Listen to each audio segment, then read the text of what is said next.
the physical problems with shingles it sucked to race with it and to have this weird rash.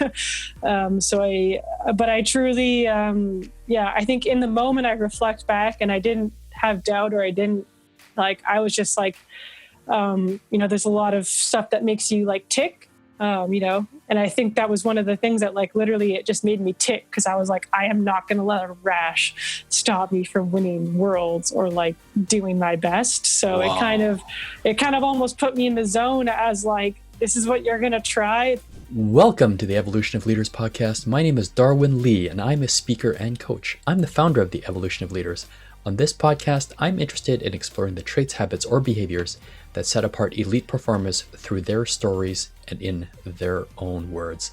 On this episode, I interview Katie Vincent, a world champion in C-2 high kneel canoe with a gold, along with partner Laurence Vincent-Lapointe, as well as the C1 bronze, amazingly winning a gold and a bronze at the World Championships, while she has the shingles.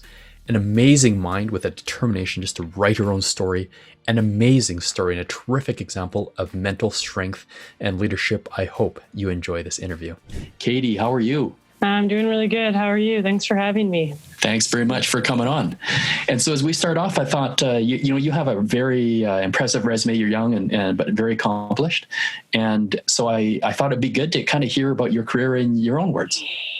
Yeah. Thank you very much. I think I've had a very successful first part of my career. I think this time has allowed me to kind of reflect and reset towards, what I want to see over the next, 5 or 6 years as we go towards, the Tokyo and Paris and hopefully beyond. So, I kind of have been able to reflect a lot on, some of the wins and the losses and, the stuff off and on the water. And I've been very lucky to have been on this team now for close to 7 or 8 years, traveling around the world and, spending time with some of the greats.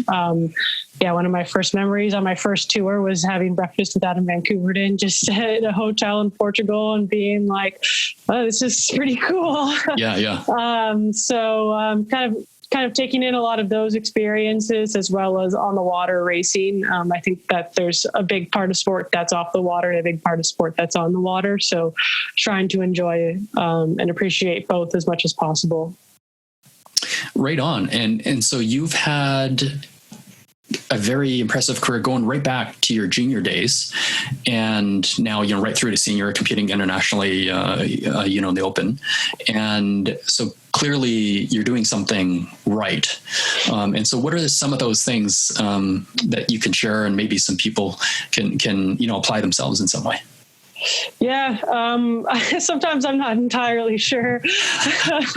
Sometimes I'm not sure how I got in certain places, but maybe that's part of it too, is just not like always kind of, not getting complacent with something and always sort of trying to get better and understand. And, I don't want to kind of walk away with one world title. I want to walk away with a lot. So understanding that after, a victory, there's still things you can try and learn from it, whether that was in the race or in preparation or anything like that. So constantly trying to learn and to grow, I think, is something that I've been able to do a fair bit, regardless of a result. And, you learn a lot from the losses, but you can still, it's harder to learn from the victory when you have a gold medal. But I think that there's, I think when you want more than one gold medal, you have to be able to learn from the highs as well. And I think that's something that I was able to take with me from the very beginning of my career. And it's very obvious behind you that there are a number of medals. So that's pretty awesome. And it's a good haul, it sounds like. And so you talk about, evolution. And here we are on the Evolution of Leaders podcast. And so you've talked about, adapting and changing both through losses and wins. So what are some of those things you've learned along the way?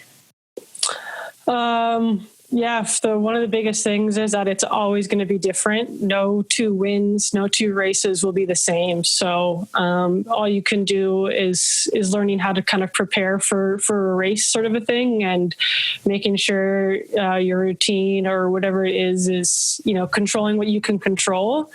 And, making sure that when you get on the start line, you've done everything you can to give yourself the best opportunity for the best outcome, and trusting yourself or your teammate that, you've put in the work together to make sure that, when you get to the finish line, you're satisfied with everything, the process, the coaching, all the other, the parts of sport, your recovery, your nutrition. And, even if you have, won the race, making sure that, I didn't feel like my nutrition was on top all summer. So maybe we can go back and try and find another % or two here. Cause I think once you get to this level, it's about the 1%. So if you can find 1%, every year for 5 years, that's a 5% increase in your performance. So always kind of taking an opportunity to making sure you reflect and accepting that, just because you have a gold medal, it probably wasn't perfect. I can tell you I don't think I've ever had a perfect race. And I think in the pursuit of a perfect race is how you get closer and closer. And I think, finishing on the good side of a couple tight races has given me a lot of confidence that we're doing the right things. But I think that, knowing that there's always a bit more you can do every day or every year to get a little bit better. And so what does it look like for you to reflect or look back at a win or a loss? What does it mean to, effectively take lessons and to learn from those kinds of experiences?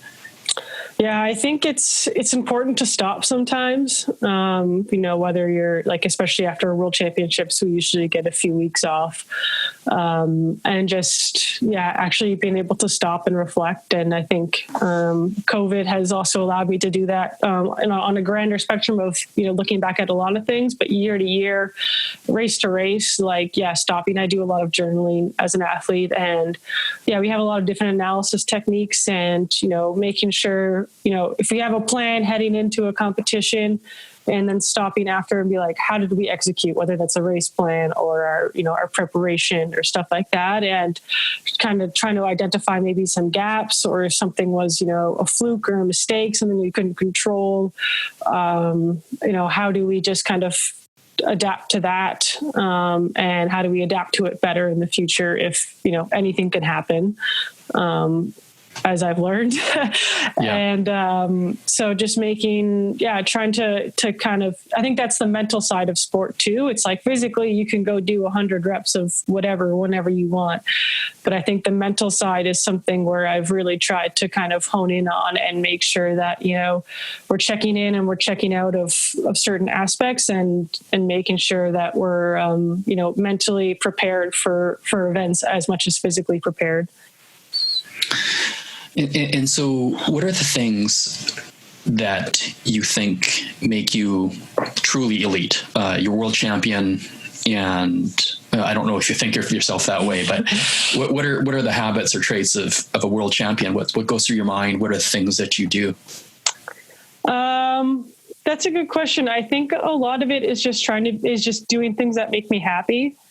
I definitely know my purpose is to be here, training for the Olympics as a member of Team Canada. That feels like something deep down. So having that, knowing why I'm here is really key as well. And, I think living that, that's what makes me really happy, is when you're living, your purpose or what you want to be doing. And I think when you can feel that deep inside of you, and that's where the fire comes from.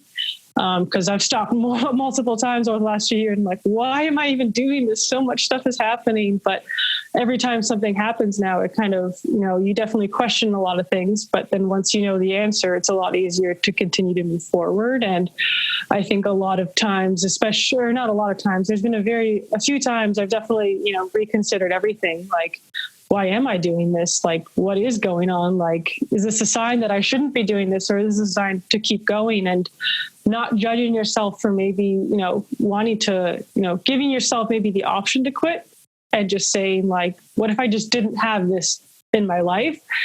And then kind of and then choosing to want to be like, oh no, this is, without it, I don't know what I'm doing. Like, this is my purpose, sort of a thing. So I think sometimes adversity can force you to kind of have those conversations with yourself and And then when you choose to come back, you're more sure that, this is it. This is what I'm supposed to be doing. And it takes a bit of the pressure off of the performance because, I'm going to be happy at training camp or at a competition or wherever we are because, this is my purpose. And, so when I get on the start line too, I'm definitely an athlete with a lot of self-confidence. I believe in, my training and my race plan. And, I think accepting who you are as well is really important. And yeah, I think when you get on a start line, I can probably tell you a few things that I wish were, I had less, or, I wish I was stronger or, whatever. But when I get on a start line, it's irrelevant. That's not going to change. So you doing the best with who you are at the time in the moment and just using that to its full potential. And that's gotten me to quite a few podiums. And yeah, and then going back being like, if I was a bit stronger, maybe I'd be ahead by, a quarter of a boat more. So kind of coming back to that. But I think when you get to a competition, especially like you can't have regrets. You can't be sitting there like, oh, I wish I did this or did that. It's kind of just got to be like, this is where I'm at. This is where I've got to work with. And I'm going to extract that to the fullest potential that I can. And, the result will be what the result will be. But I think if you can kind of come into it with, it kind of takes the nervousness away from me and, the confidence is there I believe I can win on my worst day. And I think that's an important trait that I can kind of carry with me, event to event, especially.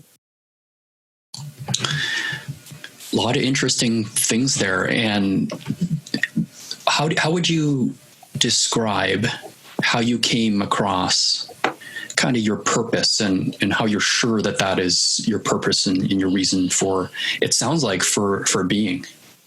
I think it definitely has come with like adversity and when you're faced with a challenge, whether that was like, there's been multiple times over the last, 5 or 6 years where things have happened and things haven't gone my way. And I've kind of stopped and thought like, when you have to stop and when things go so wrong, you have to ask yourself, what am I doing? Like, why is this happening? What's going on? And, if you truly believe in something and something truly makes you happy and you love doing it, you're probably going to come back and, coming back, it's more of a mental comeback as opposed to, just lying on a couch for 6 months thinking about stuff. It's more of a mental kind of check-in. And then, so for me, for example, when the COVID stuff was happening and they were postponing the games and, the kind of year was canceled, it didn't really rock me a whole ton in terms of knowing, what's this is doing for me. Like if I'm going to be in this for another year or at least another year without racing, it's kind of a big ask for anyone to kind of go without a competition. So making sure it was very, very easy for me to know that it's going to be okay. And that, this is what I'm supposed to be doing. Partially because I've been tested so many times in the past, with a lot of other things that, and those things too. And like adversity as well helps you make better choices. So it's not just something happening and being like, well, I'm going to come back. It's like, well, maybe something needs to change or my mindset or, some growth needs to happen here to avoid certain things in the future and to handle certain things, certain ways. So using, adversity as an opportunity to grow as a person. I think that's one of the reasons why why I know that this is my purpose, because it's forcing me to sort of, grow up and mature maybe a bit faster than a normal, 22-year-old would. I don't think I think my problems are a bit different than my friends sometimes, but I think that's something that I've, realized too. And, when I go out of my athletic career, I'll have, an enormous amount of experience dealing with adversity and communication and whatever, problems, kind of come up in a regular workforce with a little bit less pressure, maybe. I think, carrying that with me through my life will be very valuable in the long run. And you really thought about quitting a number of times? That actually went through your mind? I don't know I think it just kind of, I think that comes with some stuff and just giving yourself the option. I don't know if I didn't exactly like call up my coach and was like, "Hey, I'm done." Yeah. It was more of just kind of feeling it out of what it would be like without it. It's like, if I wasn't doing this, what would I feel? And it probably took me like a couple days of just being like, maybe I don't want to do this. And then, wow. Yeah. And then just realizing, well, you know what? No, I do want to do this. So I think it's kind of losing the judgment to yourself, because you can get so caught up in like the deadlines or the races or the training or this or that.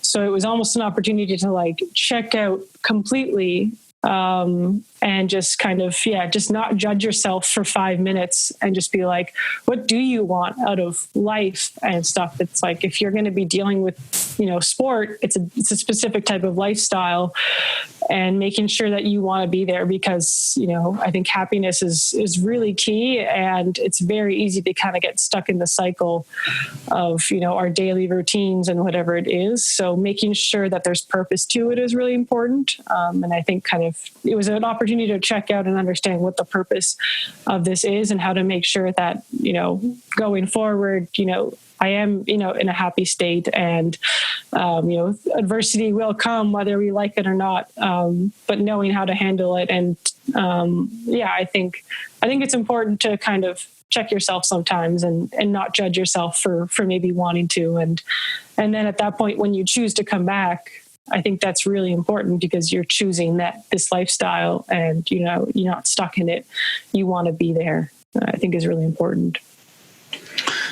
There's a lot of wisdom in the 22-year-old Katie Vincent. Well, I'm 24 now. 24 now. Okay. Yeah. And you're really connecting the times. There's a lesson here for all of us who have ever quit. And, I'm as guilty as anyone else, that you really reconnected to your central purpose and reflected and found a way to move on. So that's really cool.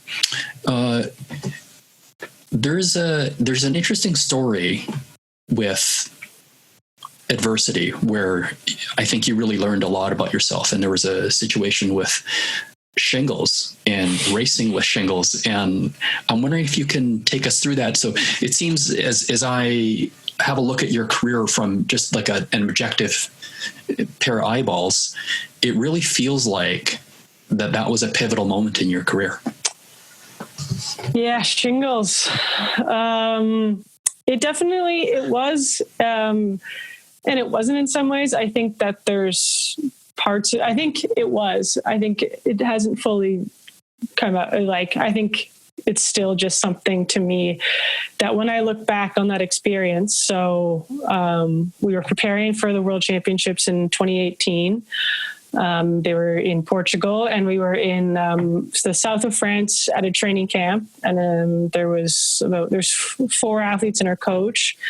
And so I just started to get this rash. We were like 2.5 weeks from racing, and I was like, thought it was maybe a reaction or like a bad bug bite. And then it got worse and worse. And then I was like calling my mom, being like, what should I put on this? Like, I have no idea. And we put hydrocortisone on it, and like nothing was happening. And then my aunt is actually a nurse, and they were hanging out one day, and then I just was like sending my mom pictures of this rash, and she showed them to my aunt, because I was like, it's, I even described it as like, it's from my belly button to my spine on my left side, and it's spotty and blistery.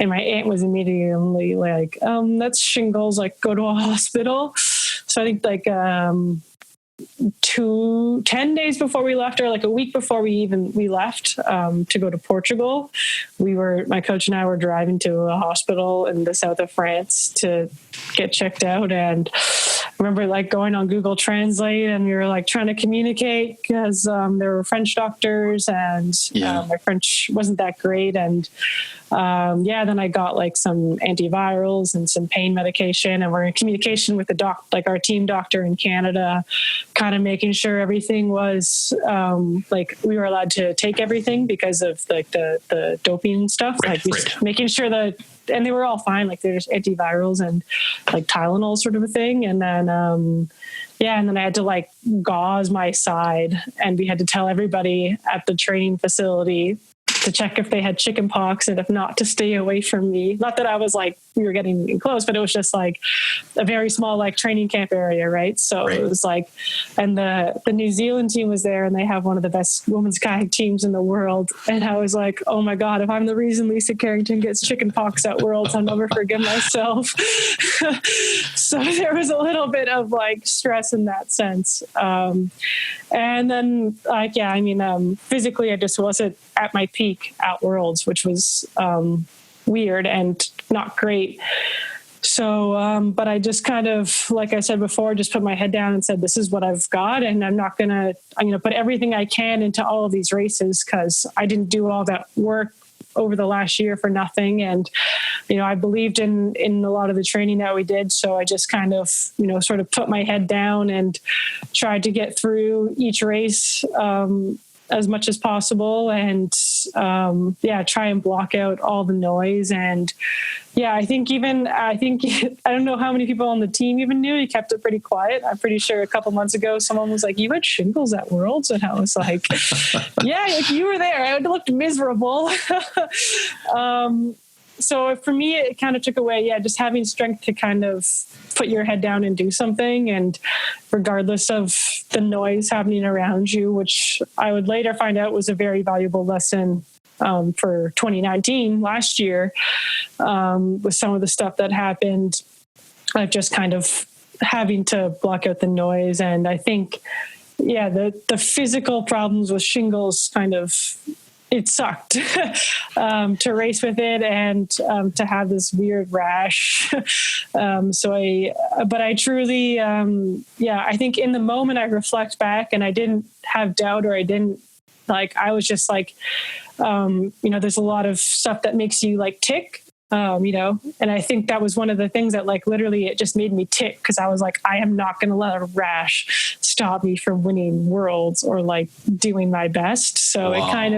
it kind of almost put me in the zone as like, this is what you're going to try. It's like, it's not going to, I'm not going to even consider not racing or not wanting to win or whatever. And so that kind of, it just sort of, it definitely just sort of made me tick in a weird way, I think. And just, it kind of maybe just brought me maybe to that next level I needed to get to have some okay races that now I have 2 amazing medals from that regatta, and definitely a story of resilience for myself. And that's incredible. And for most people, getting shingles, bedridden, for days, and it's very uncomfortable. And I don't know, it's just what I've been told by those who've had it. And you really, it never crossed your mind to quit or to back down. It actually drove you, it sounds like. It was a motivator. Yeah, in that moment, especially when as soon as we got in France when we were training, it was a little bit tricky because we were trying to train, but my fatigue level, I remember there's a day I would just get on the water, do barely warm up, do the workout, and then get off the water and lie on the grass, just being so uncomfortable and so tired. So I think there were some kind of parts in the training where I was like, what's happening? And then once we got to Worlds, and I think my antivirals finished the day before racing. But my body was still kind of fluctuating a lot. And I remember just having this huge burger because my appetite finally came back for the first time in a week. And then I think I had the burger and I was like, oh, okay, fuel, this is all I needed to go. Give me an espresso shot. Let's get this started. I think, for me, with that mindset, when you're at the race course or at the venue, it's you're there, give it all you got. I regret if I didn't. I think that was a key thing. I was if I didn't go and give everything I had, I would have regretted it. And it just kind of proved to myself that I don't have to be 100%, but still be, one of the best in the world. So that kind of, if there's a confidence boost in that, then it definitely had its effects. That is quite amazing. And And what I'm going to do here is there's an interesting video here of you like right after the race. Mm-hmm. And I'm sure you've seen it. And it should be popping up on your screen there. Yeah.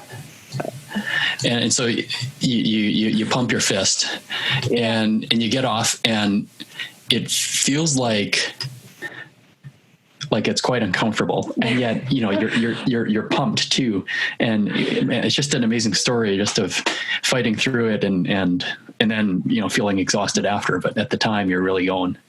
Yeah. So one of the funny things that happened, so during that Worlds, that 3-finger challenge was happening. So I remember making this joke to one of my teammates and was like, if I win a bronze medal, I'm going to go like this at the finish line. So there's a photo of me. I think I'm going like this at the finish line. And then it just became this like sort of funny thing people would do at the end of the race. And they have these docs on the camera, and they were like, anytime a Canadian went up, they would like try and make us do that and stuff like that. So it kind of became this funny thing for people to do. I think there was like 5 or 6 athletes that ended up getting on camera just doing this, which was the silliest looking thing. But I think you definitely, there was just a lot of fatigue and pain and uncomfortability. And I think after I won the bronze medal, I was actually standing by the podium just throwing up, waiting for my medal, and then got my medal and walked back to the boat bay and had to get ready for C-2 because we had our heat in like 45 minutes. So I think I drank some water and maybe, some Gatorade or whatever, some electrolytes, and then got back on the water, and we qualified direct to final. So that was pretty awesome. Those 2.5 hours, I think, were like, for me, just like proving to myself, I can do this. And then we had a day off, and then the C-2 final. So I think there's a lot of kind of, lessons that I felt about myself, and, how I can be just mentally tough and persevere in a crappy situation. And you got, if I'm not mistaken, that was a bronze medal performance with the shingles. Yeah. And so when you're grinding, and you're near the finish line, and I imagine it hurts. You have the normal athletic pain, but on top of this, it's the very painful rash. So in moments like that, how do you push yourself forward? How do you grind and take that next stroke and complete that next rep? Yeah, that race specifically, I really remember.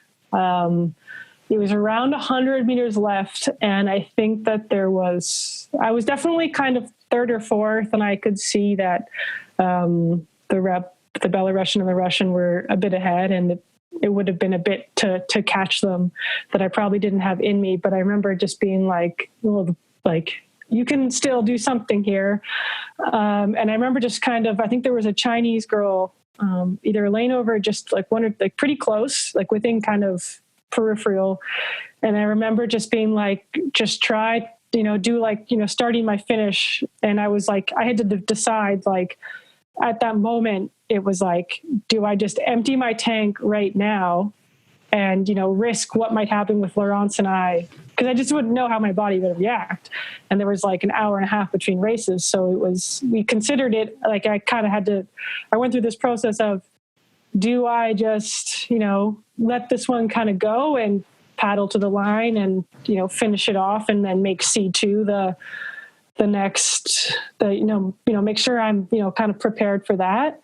Or do I, do that now and then, fingers crossed I can get to C-2? And I think I just kind of, I don't know if I took a couple of good strokes or whatever, but I just started to like gain on her or catch up even just a little bit. And then something just like ticked and I was like, we're going for it. Just hammer it down. And then I don't remember a single part of the last like 75 meters of that race, but it was like guts and glory in there, just everything I had. And then it all kind of came out 20 minutes later. But I think in that moment, I was just like, you know what? I trust my body. Like, we'll be back in an hour and a half to go, or just screw it, whatever, we're doing it now. And yeah, thankfully it worked out. And, but yeah, so crossing that line was like a huge feat of kind of overcoming that, like, do I give up or do I go? And just being like, yeah, it might've just been like, okay, just go. And if you start pulling up on her and if she responds, like, maybe you don't. But then I was like, I just started gaining and she wasn't responding. And I was like, this is it. And I was almost catching up to second. But yeah, so I think that moment there was just literally like a moment in the race where just like, okay, now we try and go and whatever. And yeah. That's a great story. And thank you so much for sharing those moments. It feels like you're reliving it now. And I'm kind of reliving it. I wasn't even there. So, and you're then heading into some big races with your partner, Laurence, and you two have very good chemistry, it feels like. And one of the interesting things is that you have such a good partnership, and yet you're also competitors. So yeah. You're for sure your teammates. You're also individual competitors. To some degree, you're competing against each other, and so that's an interesting dynamic. And I was wondering if you could tell us kind of the duality between, I suppose, teamwork and independence.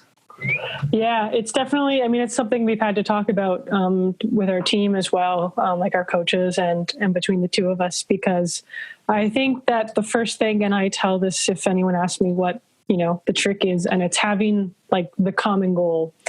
We both want to be, the best in C2 and C1.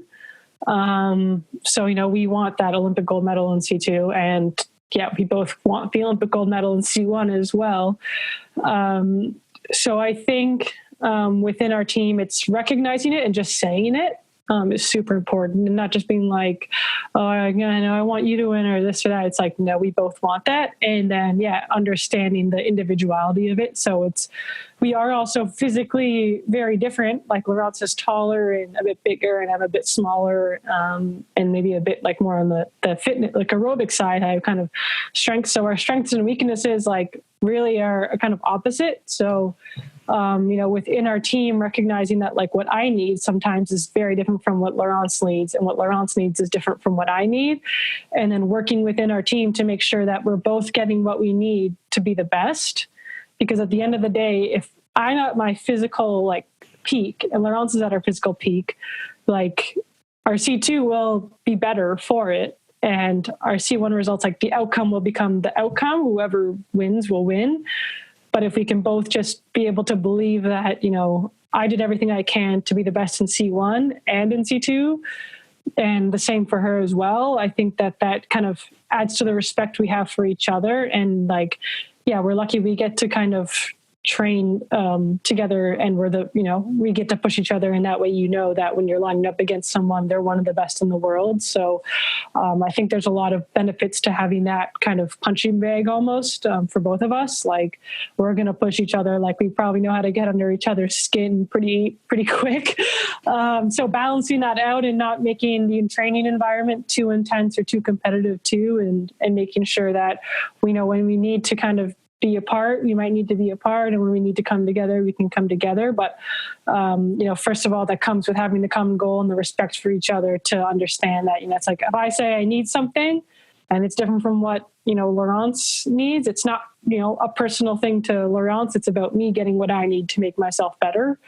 I think that's a really kind of key a theme in our team, is making sure we get what we as individuals need to make ourselves the best possible athletes we can be, to make sure that, whatever boat we're in, it's going as fast as we can make it.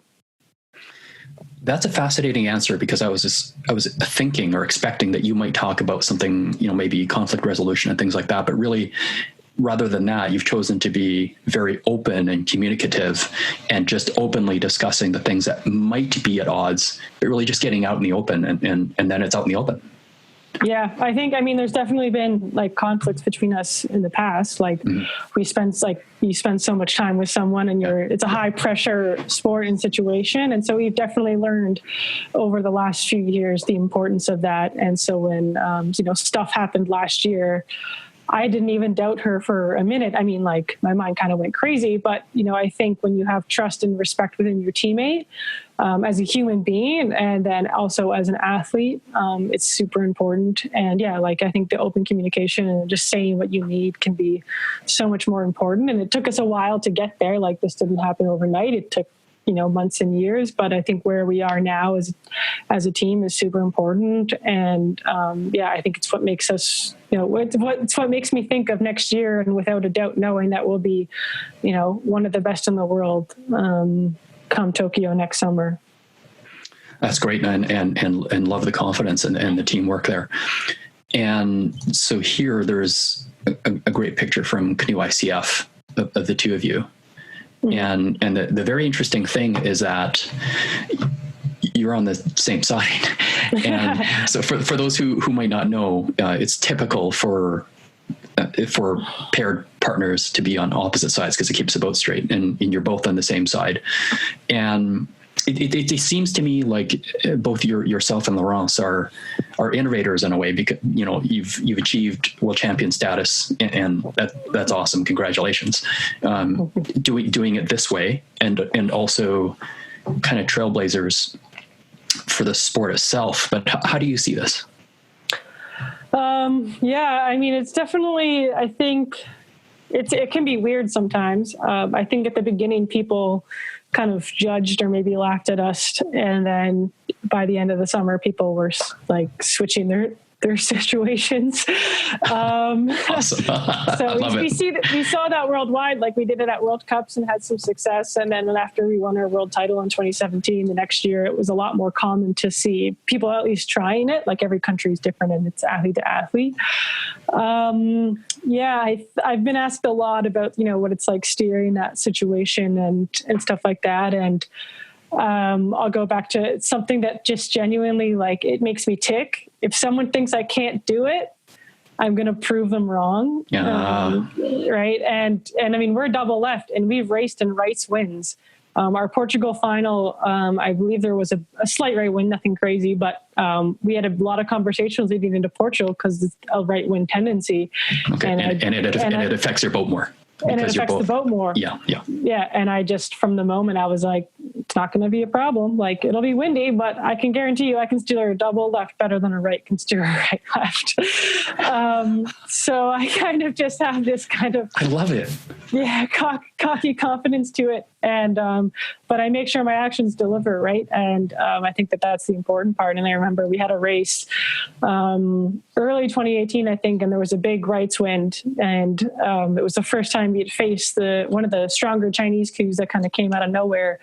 And I remember just kind of our coach sort of being a bit worried or whatever. And I was like, I'm not going to let this stop me from winning. Like, it might not look pretty. It might not be my best strokes, but I can guarantee you, like, I'll put everything I can in. And I think that was one of the straightest races we had. So, and just, it's like, it's learning and it's adapting to the situations because we can't control the wind on race day. Tokyo is a notoriously windy course as well. So, I don't want that to be a deciding factor of whether I have a medal or not around my neck. And so I'll do what I have to do. And maybe that's a bit more, physio on my shoulder and, making sure we practice in some conditions. But I think at the end of the day, and we know how to make it work on the worst of conditions. So a lot of confidence that, we'll be able to make it work whenever we need to. And yourself and Laurence are both trailblazers in a different way, in being advocates, for a new sport in the Olympics. And that's another interesting aspect where I feel you two, but also many others have been leaders in advocating and campaigning and for that. And how do you see your role there? I think it's just a lot of leading by example. And, I think a lot of people, like, especially, maybe a decade ago, were questioning this. And I kind of used it as an opportunity to try and showcase myself that I could be, as world-class as any other discipline.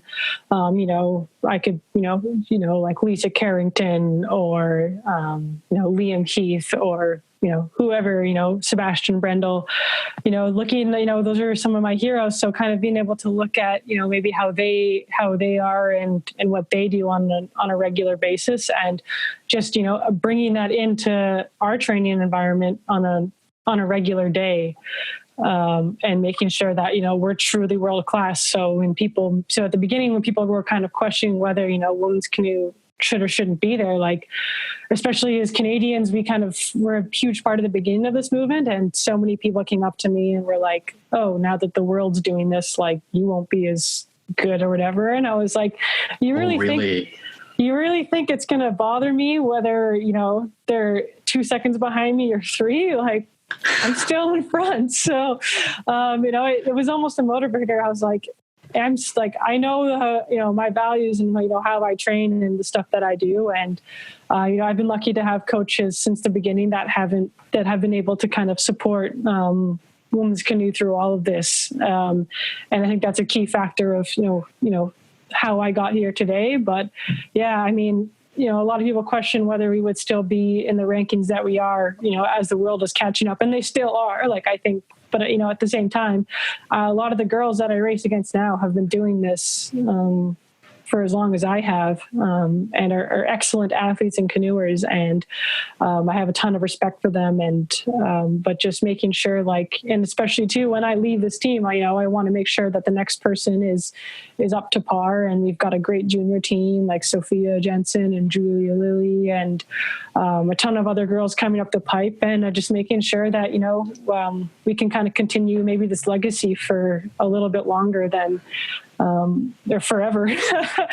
But, trying to be a leader and kind of set the example in that sense to make sure that, we are world class. And, if there's a day that, I'm starting to get beat by someone in Canada, then they're going to be one of the best in the world when they get to World Cups or World Championships or Olympics. And I think that that's an important part of continuing this legacy within our country, because I think we can be the best for a long time. And it's pretty interesting. You're totally confident saying this publicly. And so, and you have great confidence, which is some people might consider, not in a bad way, un-Canadian, but clearly you're very confident. You're reigning world champions, perhaps a favorite heading into Tokyo 21 now. And how do you then handle this, maybe the pressure where you might be perceived as the favorite? Yeah, I think pressure is something I've had to learn a lot about, especially over the last couple of years. Like when you go into, like when you're being a reigning world champion and, kind of having success at World Cups. So it's definitely a skill to be able to handle pressure. And I think I've been able to prove myself that I can show up.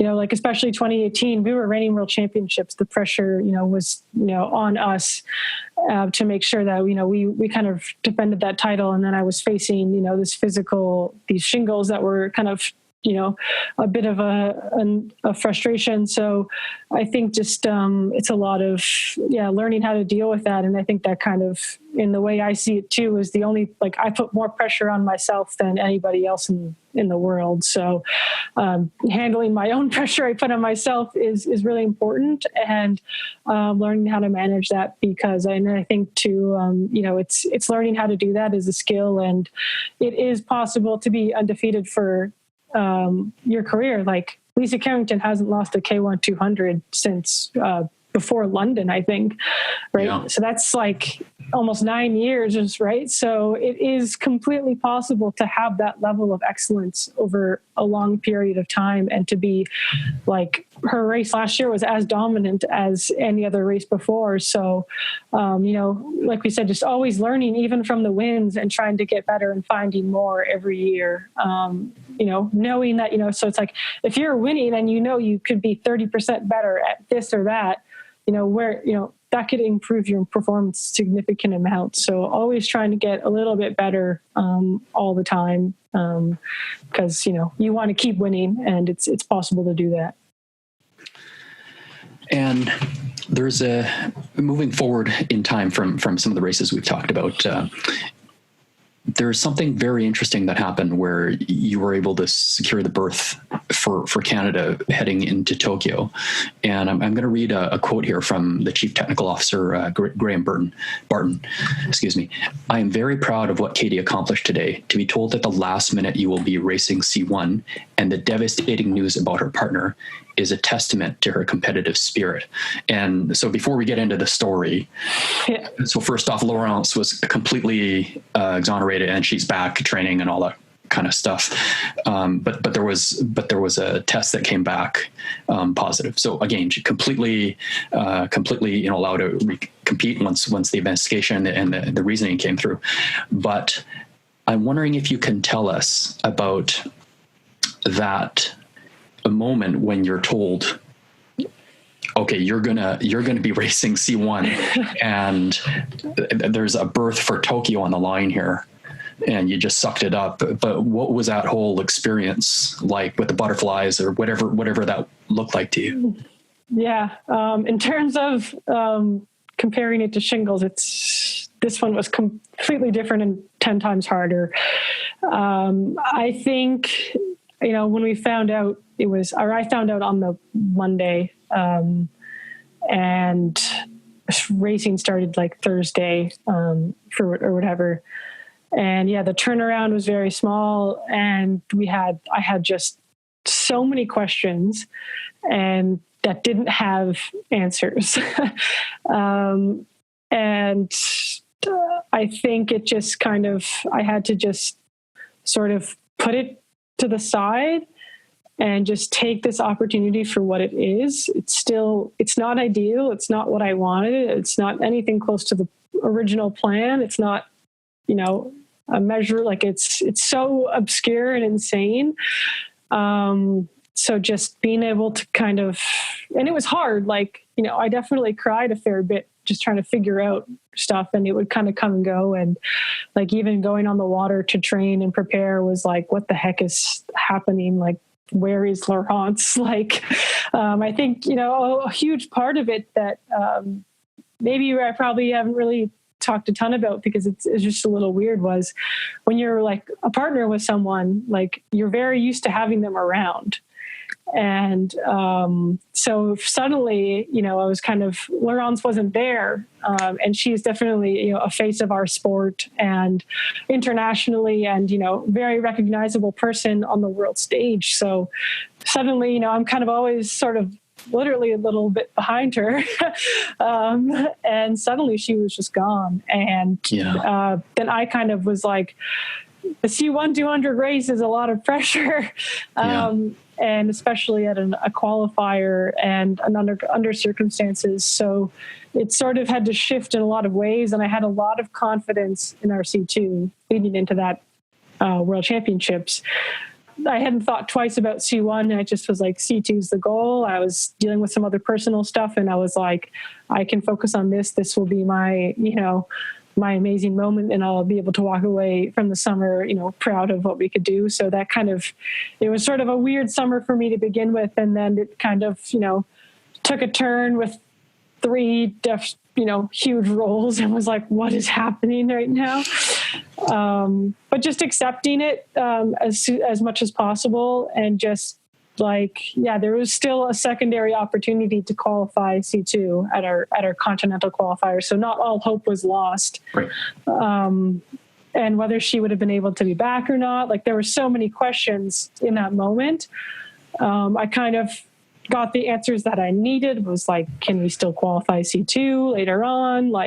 Stuff like that. And, once I got those answered, I was okay, we'll be able to have a plan. I truly felt I was well, by Tokyo next year, we'll be back or I had confidence that whatever was going to happen. And then, in the next year we were going to make it work to be on the podium in Tokyo. And So once I kind of was able to sort of establish that to whatever sense I had to, just to feel like it was going to be okay. And just putting but the emotional loss and confusion was definitely at a high. Like, I can barely remember a single thing that happened that week. Like, the stress was already just so high. And I was lucky to have actually a few pretty good races. I think looking back, I definitely, kind of wish a few things might have gone differently when I raced, like race plan wise, but I just had to kind of be like, Katie, you were dealing with something that you didn't know how to deal with. So, like you can see in my face, there's a little bit of like, what's a little frustration and trying to get to the finish line there. And I remember every time I crossed the finish line, it was like a weight was lifted off my shoulder. I remember finishing the heat and being like, oh my gosh, I can still kind of do this. And then I got through the semifinal and made the A final and was like, okay, wow, like we can, there's something great here. And unfortunately, I just think the mental exhaustion held me back a little bit from making some kind of decisions at the start there. I think I was just a little bit off my game, but, I did come away 5th with the qualification. And I think that's all we needed to walk away from that season, that event, to say like, it was a success, and circumstances were far less than ideal. And I remember having a conversation saying, well, after that happened, and, especially in January when Laurence came back, we were like, well, what else could go wrong? And then COVID happened. So we were like, we're in the clear. We can just prepare for August. This is the perfect, finally back. And then obviously things took a different twist there, but that's far beyond sport by every means. So just being able to now have a bit of time to sort of maybe regroup a bit more and have a lot of time to prepare, I think will help us in the long run. But that weekend itself was just every roller coaster you can imagine, and a lot of different feelings and emotions throughout the entire week. I remember crossing the line and just pretty much just crying for like 15 minutes straight, just after everything I've held in, just being like, oof, kind of the cathartic moment of relief that it was over. And then being able to kind of walk away being very proud of what I was able to do for Canada. I think will always be, regardless of whether there was a medal or not, will always be a major highlight of my career. Thank you for sharing that with us. Like what a topsy-turvy week, and you mentioned coaching and mentorship, and you've mentioned Mark Oldershaw and Mark DeYoung, who are well-known medalists at the Olympics, being your mentors and your coaching coaches, helping you through some things and improving. And you mentioned, as we were preparing for this, that in the past you've made some decisions, and your coaches and mentors kind of have been good resources for you to round out what that looks like. And I wonder if you can tell us about that. Yeah, I think, especially with having people like Mark DeYoung and Mark Oldershaw on the team, like they have won races, they know what it kind of takes to be at the top. And I think, being able to extract, some stuff from them is super valuable. And, I remember at that Worlds in Hungary, it was like, I was one of the only people that knew before the announcement. And after I found out, I was like, okay, I kind of want to do something that I know I'll sort of enjoy or have fun. So I was like, I just saw Mark. I was like, hey, Mark, do you want to go out for coffee after the team meeting? Which was at like 2:00 or whatever. And I knew what the team meeting was about, but I think a lot of other people just thought it was kind of like a regroup sort of a thing. And this was the announcement about Laurence. But I had known. And so then I was like, Mark, can you go out for coffee after the meeting or whatever? And he was like, yeah, sure. Like, we were just in Hungary. And then, I remember after the meeting I had to call my parents and my coach, and then we started walking towards the cafe, and he was like, I've never been through this one before. I don't know what to tell you. And I was like, I hope you've never been through this before, because it's a little bit crazy. So just, small moments like that. And I think it's sometimes too with guys like with Mark and some of my coaches, it's a lot about just being able to talk about things like that and just being like, it is weird. It does suck. Like, not trying to pretend that it doesn't. I think it's a really valuable lesson, is just to like say that it's really messed up or screwed up or weird and you don't know what to think about it. And with Mark DeYoung, he was a very successful 200-meter paddler. So I've been able to have some conversations with him about, that type of race and the specifics. Right. He's got a lot of insight in what that was, because, the 200 it's made its debut in London. Right. So he has a lot of good insight of, stuff that they did preparing for that and how to race a 200. So he's a good kind of sounding board to have. Sometimes we'll have a question of, he doesn't share all of his secrets, which is pretty cool. But he definitely is willing to talk about it a bit, which is awesome. So we've had a few conversations, and he's definitely been helpful in that sense as well. And then, and my coaches, Kyle Jeffrey, based here in Mississauga, he's been with my coach since I was an annoying little 14-year-old. So he's kind of seen me grow up through all of this. So our relationship is important in that sense. I think he's one of the only people in the world that knows me that well. So he can understand how my brain works sometimes and can talk me through and talk me out of stuff sometimes, which is really important. And, we have a sports psychologist that I work with pretty closely, Penny Werner, and a couple other people that I'm in touch with. And and I think that's really important to have people that you trust and you can talk to. Like, I don't necessarily consider myself, I don't have like hundreds of friends, and my social life is pretty low key, but I definitely do have, the few people I trust that I talk to when I need some advice, and that are willing to talk about things openly. And I think that's important for me and has allowed me to have a sense of security within my social group and within my circle, to, because I think in some ways too, it's being an athlete can be a bit of a selfish venture. Like, I'm out here for me, trying to do it. And a lot of these people are willing to help me, which is super, which makes you appreciate, what they're doing. If they didn't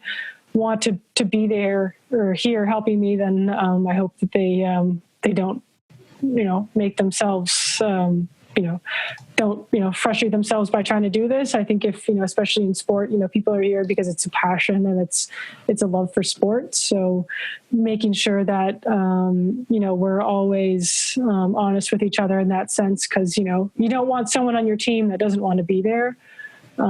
So I think for me, making sure the people in my circle are people that, want to be there and want to be helping. And, if I can, I don't know how to, sometimes I'm bad at, knowing how to give back, but I think, if I can get an Olympic medal and they know that, they're just as big as part of that moment as I am, I think that's a huge part of being a team, because it's all you see is on the water, but, I can think of the 5 or 6 people that dedicate a part of their life to helping us get to where we are. And I think, what we can do is try and win a race to help show them that, this is what we're doing and this is why we're doing it. And it's all worth it at the end of the day, and just makes us want more in the future as well.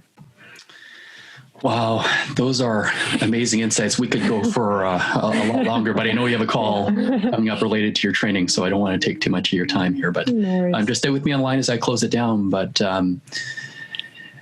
so many stories, so much insight. Katie, this has truly been a pleasure. All the stories, all the life packed into your career, and many more moments coming up. We wish you all the best in your journey as a trailblazer and a pioneer in the Olympics and future World Championships and beyond. So thanks so much for making time for us. Thank you so much for having me. Yeah, it's been a pleasure. I had a great time talking to Katie. She really embodies the phrase guts and glory. Imagine winning the bronze at the World Championships with Shingles, being ill just off the podium, and then going back to qualify her doubles boat. Just incredible. Also a trailblazer, helping to get the sport into the Olympics. And then her partner Laurence tests positive for a banned substance, and she goes through the shock of what's that's like, and under that cloud finds it in her to qualify a boat for the Tokyo Olympics. Just incredible mental fortitude. And I'm a speaker and coach, and if you'd like to talk more about breaking through barriers, I'd love for you to contact me. I'm at evolutionofleaders.com. If you enjoyed this, please like, subscribe, and share. Thank you so much.